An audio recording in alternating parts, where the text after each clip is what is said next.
ଆକାଶବାଣୀ।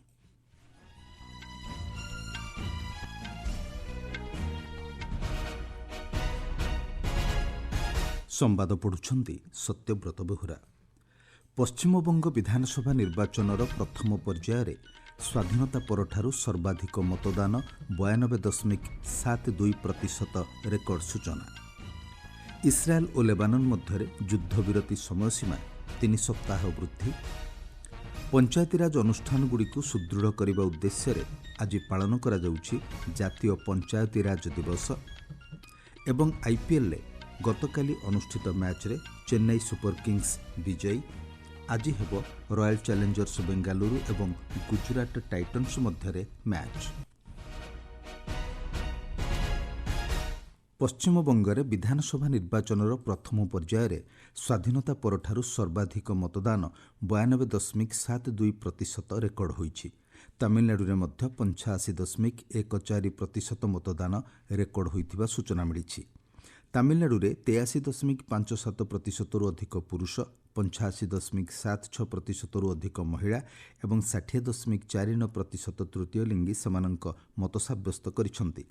ପଶ୍ଚିମବଙ୍ଗରେ 90.92% ପୁରୁଷ, 92.69% ମହିଳା ଏବଂ 56.79% ତୃତୀୟ ଲିଙ୍ଗୀ ମତଦାନ କରିଛନ୍ତି।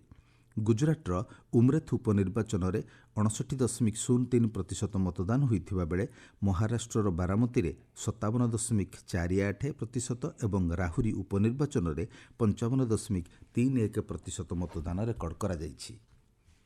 ନିର୍ବାଚନ କମିଶନ ପଶ୍ଚିମବଙ୍ଗ ବିଧାନସଭା ନିର୍ବାଚନ ପାଇଁ ଭୋଟ ଗ୍ରହଣ ପରବର୍ତ୍ତୀ ନିର୍ଦ୍ଦେଶାବଳୀ ଜାରି କରିଛନ୍ତି। ଭୋଟ ଗ୍ରହଣ ଶେଷ ହେବା ପରେ ସର୍ଭେଲାନ୍ସ କ୍ୟାମେରା ଏବଂ ଭିଡ଼ିଓ ତଥ୍ୟ ପରିଚାଳନା ପାଇଁ ନିର୍ବାଚନ ସଂସ୍ଥା କେତେକ ନୂଆ ନିର୍ଦ୍ଦେଶାବଳୀ ପ୍ରସ୍ତୁତ କରିଛନ୍ତି। ଭୋଟ ଗ୍ରହଣ ଶେଷ ହେବା ପରେ ପୋଲିଂ ବୁଥ୍ କ୍ୟାମେରାରେ ବ୍ୟବହୃତ ମେମୋରି କାର୍ଡଗୁଡ଼ିକୁ ତୁରନ୍ତ ବାହାର କରାଯିବ ନାହିଁ। ସମ୍ପୃକ୍ତ ଅଧିକାରୀମାନଙ୍କୁ କେବଳ କ୍ୟାମେରାଗୁଡ଼ିକୁ ଖୋଲିବାକୁ ଅନୁମତି ଦିଆଯିବ ଏବଂ ତାହା ସେକ୍ଟର ଅଧିକାରୀଙ୍କ ତତ୍ତ୍ୱାବଧାନରେ କରାଯିବ। ସହାୟକ ରିଟର୍ଣ୍ଣିଂ ଅଧିକାରୀଙ୍କ ଉପସ୍ଥିତିରେ ମେମୋରି କାର୍ଡଗୁଡ଼ିକରୁ ନିର୍ଦ୍ଦିଷ୍ଟ ତଥ୍ୟ ସଂଗ୍ରହ କରାଯିବ। ମତଦାନ ସମୟରେ ଉତ୍ତୋଳନ ହୋଇଥିବା ସମସ୍ତ ଭିଡ଼ିଓ ଫୁଟେଜ୍ ସୁରକ୍ଷିତ ରଖିବାକୁ ନୂଆ ନିର୍ଦ୍ଦେଶାବଳୀରେ କୁହାଯାଇଛି। କ୍ୟାମେରା ଉପକରଣ ସମ୍ପୂର୍ଣ୍ଣ ଭାବରେ ଖାଲି ନ ହେବା ପର୍ଯ୍ୟନ୍ତ ପୋଲିଂ ଦଳର କୌଣସି ସଦସ୍ୟ କିମ୍ବା ବୁଥ୍ ସ୍ତରୀୟ ଅଧିକାରୀ ମତଦାନ କେନ୍ଦ୍ର ଛାଡ଼ିପାରିବେ ନାହିଁ। ଆଜି ସକାଳ 10ଟାରୁ 3ଟି ପର୍ଯ୍ୟାୟରେ ଦ୍ୱିତୀୟ ପର୍ଯ୍ୟାୟ ମତଦାନ ପାଇଁ ୱେବ୍କାଷ୍ଟିଂର ପରୀକ୍ଷାମୂଳକ ପରୀକ୍ଷଣ ଆରମ୍ଭ ହେବ। 294 ସଦସ୍ୟ ବିଶିଷ୍ଟ ପଶ୍ଚିମବଙ୍ଗ ବିଧାନସଭା ପାଇଁ ଦ୍ୱିତୀୟ ପର୍ଯ୍ୟାୟ ଭୋଟ ଗ୍ରହଣ ଆସନ୍ତା 29 ତାରିଖରେ ଅନୁଷ୍ଠିତ ହେବ। ଆମେରିକା ରାଷ୍ଟ୍ରପତି ଡୋନାଲ୍ଡ ଟ୍ରମ୍ପ ଇରାନ ବିରୋଧରେ ଯୁଦ୍ଧରେ ପରମାଣୁ ଅସ୍ତ୍ର ବ୍ୟବହାର କରିବାକୁ ମନା କରିଛନ୍ତି। ସେ କହିଛନ୍ତି ଇସଲାମିକ ଗଣରାଜ୍ୟ ସହିତ ଶାନ୍ତି ଚୁକ୍ତି କରିବାକୁ ସେ ଆଶାବାଦୀ। ସେ ଆହୁରି ମଧ୍ୟ କହିଛନ୍ତି କାହାକୁ ପରମାଣୁ ଅସ୍ତ୍ର ବ୍ୟବହାର କରିବାକୁ ଅନୁମତି ଦିଆଯିବା ଉଚିତ ନୁହେଁ। ତେହେରାନ ଶାନ୍ତି ପ୍ରସ୍ତାବ ଦାଖଲ ନ କରିବା ପର୍ଯ୍ୟନ୍ତ ଇରାନ ସହିତ ଯୁଦ୍ଧବିରତି ସମୟସୀମା ବୃଦ୍ଧି ଘୋଷଣା କରିବାର 2 ଦିନ ପରେ ଶ୍ରୀ ଟ୍ରମ୍ପ ଏହି ମନ୍ତବ୍ୟ ଦେଇଛନ୍ତି। ସେ କହିଛନ୍ତି ଇରାନରେ ବର୍ତ୍ତମାନ କ୍ଷମତା ଦଖଲ ପାଇଁ ଆଭ୍ୟନ୍ତରୀଣ ମତଭେଦ ଚାଲିଥିବା ବେଳେ ଆମେରିକା ଶାନ୍ତି ଚୁକ୍ତି ପାଇଁ ଅପେକ୍ଷା କରିଛି। ଅନ୍ୟପକ୍ଷରେ ଇସ୍ରାଏଲ ଏବଂ ଲେବାନନ ମଧ୍ୟରେ ଯୁଦ୍ଧବିରତି ଆଉ 3 ସପ୍ତାହ ବୃଦ୍ଧି କରାଯିବା ନେଇ ଶ୍ରୀ ଟ୍ରମ୍ପ ଘୋଷଣା କରିଛନ୍ତି। ଗତକାଲି ଓଭାଲ ଅଫିସରେ ଇସ୍ରାଏଲ ଏବଂ ଲେବାନନର ଉଚ୍ଚପଦସ୍ଥ ପ୍ରତିନିଧିମାନଙ୍କ ସହ ଉପରାଷ୍ଟ୍ରପତି JD ଭାନ୍ସ, ବୈଦେଶିକ ସଚିବ ମାର୍କୋ ରୁବିଓ ଏବଂ ଅନ୍ୟାନ୍ୟ ଆମେରିକୀୟ ଅଧିକାରୀମାନେ ଆଲୋଚନା କରିବା ପରେ ଏହି ଘୋଷଣା କରାଯାଇଛି। ତେହେରାନରେ ଥିବା ଭାରତୀୟ ଦୂତାବାସ ଭାରତୀୟ ନାଗରିକମାନଙ୍କୁ ବିମାନ କିମ୍ବା ସ୍ଥଳପଥରେ ଇରାନ ଯାତ୍ରା ନ କରିବାକୁ ପରାମର୍ଶ ଦେଇଛି। ଦୂତାବାସର ସୂଚନା ଅନୁଯାୟୀ ଆଞ୍ଚଳିକ ଉତ୍ତେଜନା ଯୋଗୁଁ ଆକାଶମାର୍ଗ ପ୍ରତିବନ୍ଧକ ଏବଂ ପରିଚାଳନାଗତ ଅନିଶ୍ଚିତତା ଯୋଗୁଁ ଇରାନକୁ ଏବଂ ସେଠାରୁ ଅନ୍ତର୍ଜାତୀୟ ବିମାନ ଚଳାଚଳ ପ୍ରଭାବିତ ହୋଇଛି। ଏବେ ଇରାନରେ ଥିବା ସମସ୍ତ ଭାରତୀୟ ନାଗରିକ ଦୂତାବାସ ସହିତ ସମନ୍ୱୟ ରଖି ନିର୍ଦ୍ଧାରିତ ସ୍ଥଳସୀମା ମାର୍ଗ ଦେଇ ଦେଶ ଛାଡ଼ିବା ଉଚିତ ବୋଲି ପରାମର୍ଶରେ କୁହାଯାଇଛି। ସାରା ଦେଶରେ ପଞ୍ଚାୟତିରାଜ ଅନୁଷ୍ଠାନଗୁଡ଼ିକୁ ସାମ୍ବିଧାନିକ ମାନ୍ୟତା ଏବଂ ଆଇନଗତ ସ୍ୱୀକୃତି ପ୍ରଦାନ କରିଥିବା ଐତିହାସିକ 73ତମ ସାମ୍ବିଧାନିକ ସଂଶୋଧନ ଆଇନ ପ୍ରଣୟନକୁ ସ୍ମରଣପୂର୍ବକ ଆଜି ଜାତୀୟ ପଞ୍ଚାୟତିରାଜ ଦିବସ ପାଳନ କରାଯାଉଛି। କେନ୍ଦ୍ର ପଞ୍ଚାୟତିରାଜ ମନ୍ତ୍ରଣାଳୟ ପକ୍ଷରୁ ଆଜି ନୂଆଦିଲ୍ଲୀରେ ମୁଖ୍ୟ କାର୍ଯ୍ୟକ୍ରମ ଅନୁଷ୍ଠିତ ହେବ। ମନ୍ତ୍ରଣାଳୟ ପକ୍ଷରୁ ମିଳିଥିବା ସୂଚନା ଅନୁଯାୟୀ କାର୍ଯ୍ୟକ୍ରମରେ ପ୍ରଧାନମନ୍ତ୍ରୀ ନରେନ୍ଦ୍ର ମୋଦିଙ୍କ ବାର୍ତ୍ତା ପାଠ କରାଯିବ। ପ୍ରଧାନମନ୍ତ୍ରୀଙ୍କ ବାର୍ତ୍ତା ସାରା ଦେଶର ପଞ୍ଚାୟତିରାଜ ଅନୁଷ୍ଠାନ ଏବଂ ଗ୍ରାମୀଣ ସ୍ଥାନୀୟ ସଂସ୍ଥାର ନିର୍ବାଚିତ ପ୍ରତିନିଧି ଓ କର୍ମକର୍ତ୍ତାଙ୍କ ମଧ୍ୟରେ ପ୍ରସାରିତ କରିବା ପାଇଁ ବ୍ୟବସ୍ଥା କରାଯାଇଛି।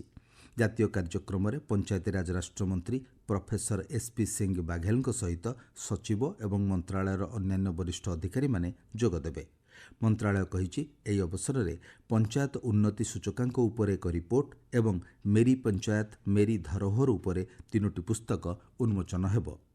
ଆପଣମାନେ ସମ୍ବାଦ ଶୁଣୁଛନ୍ତି ଆକାଶବାଣୀରୁ।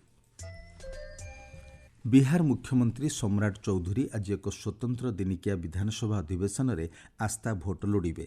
ବିଧାନସଭା ସଚିବାଳୟ ଦ୍ୱାରା ଜାରି ବିଜ୍ଞପ୍ତି ଅନୁଯାୟୀ ଏହି ସ୍ୱତନ୍ତ୍ର ଅଧିବେଶନ ସକାଳ 11ଟାରେ ଆରମ୍ଭ ହେବ ଓ ମୁଖ୍ୟମନ୍ତ୍ରୀ ବିଶ୍ୱାସ ପ୍ରସ୍ତାବ ଆଗତ କରିବେ। ସମସ୍ତ ରାଜନୈତିକ ଦଳ ସେମାନଙ୍କ ବିଧାୟକମାନଙ୍କୁ ଉପସ୍ଥିତ ରହିବା ଲାଗି ନିର୍ଦ୍ଦେଶ ଦେଇଛନ୍ତି। ସମ୍ରାଟ ଚୌଧୁରୀ ଗତ 15 ତାରିଖରେ ମୁଖ୍ୟମନ୍ତ୍ରୀ ଭାବରେ ଶପଥ ଗ୍ରହଣ କରିଥିଲେ। 243 ସଦସ୍ୟ ବିଶିଷ୍ଟ ବିହାର ବିଧାନସଭାରେ ବାଙ୍କିପୁର ବିଧାୟକ ନିତିନ ନବୀନଙ୍କ ଇସ୍ତଫା ପରେ ଶାସକ ଏନ୍ଡିଏ ମେଣ୍ଟର ସଂଖ୍ୟା 201 ରହିଛି। ଆସ୍ଥା ଭୋଟରେ ବିଜୟ ଲାଭ କରିବା ପାଇଁ 122 ଖଣ୍ଡ ଭୋଟ ଆବଶ୍ୟକ। କେନ୍ଦ୍ର ଅର୍ଥମନ୍ତ୍ରୀ ନିର୍ମଳା ସୀତାରମଣ ଏବଂ ଇଲେକ୍ଟ୍ରୋନିକ୍ସ ଓ ଆଇଟି ମନ୍ତ୍ରୀ ଅଶ୍ୱିନୀ ବୈଷ୍ଣବ ଅନୁସୂଚିତ ବାଣିଜ୍ୟିକ ବ୍ୟାଙ୍କଗୁଡ଼ିକ ସହିତ ଏକ ଉଚ୍ଚସ୍ତରୀୟ ବୈଠକରେ ଅଧ୍ୟକ୍ଷତା କରିଛନ୍ତି। ବୈଠକରେ କୃତ୍ରିମ ବୁଦ୍ଧିମତ୍ତା ମଡେଲର ସାମ୍ପ୍ରତିକ ବିକାଶ ସହିତ ଜଡ଼ିତ ବିପଦର ସମ୍ଭାବ୍ୟ ପ୍ରଭାବ ମୂଲ୍ୟାଙ୍କନ କରାଯାଇଛି। ବୈଠକରେ ଶ୍ରୀମତୀ ସୀତାରମଣ କହିଛନ୍ତି, ଆର୍ଥିକ ପ୍ରତିଷ୍ଠାନ ଏବଂ ବ୍ୟାଙ୍କଗୁଡ଼ିକ ମଧ୍ୟରେ ଉଚ୍ଚସ୍ତରୀୟ ସତର୍କତା, ପ୍ରସ୍ତୁତି ଏବଂ ଉତ୍ତମ ସମନ୍ୱୟର ଆବଶ୍ୟକତା ରହିଛି। ସକ୍ରିୟ କାର୍ଯ୍ୟାନୁଷ୍ଠାନର ଆବଶ୍ୟକତା ଉପରେ ଗୁରୁତ୍ୱାରୋପ କରି ସେ ବ୍ୟାଙ୍କଗୁଡ଼ିକୁ ସେମାନଙ୍କର ଆଇଟି ସିଷ୍ଟମକୁ ସୁରକ୍ଷିତ ରଖିବା, ଗ୍ରାହକଙ୍କ ତଥ୍ୟକୁ ସୁରକ୍ଷିତ କରିବା ଏବଂ ଆର୍ଥିକ ସମ୍ବଳକୁ ସୁରକ୍ଷିତ ରଖିବା ପାଇଁ ସମସ୍ତ ଆବଶ୍ୟକୀୟ ପ୍ରାକ୍ ପ୍ରତିରୋଧୀ ପଦକ୍ଷେପ ଗ୍ରହଣ କରିବାକୁ ଆହ୍ୱାନ ଦେଇଛନ୍ତି।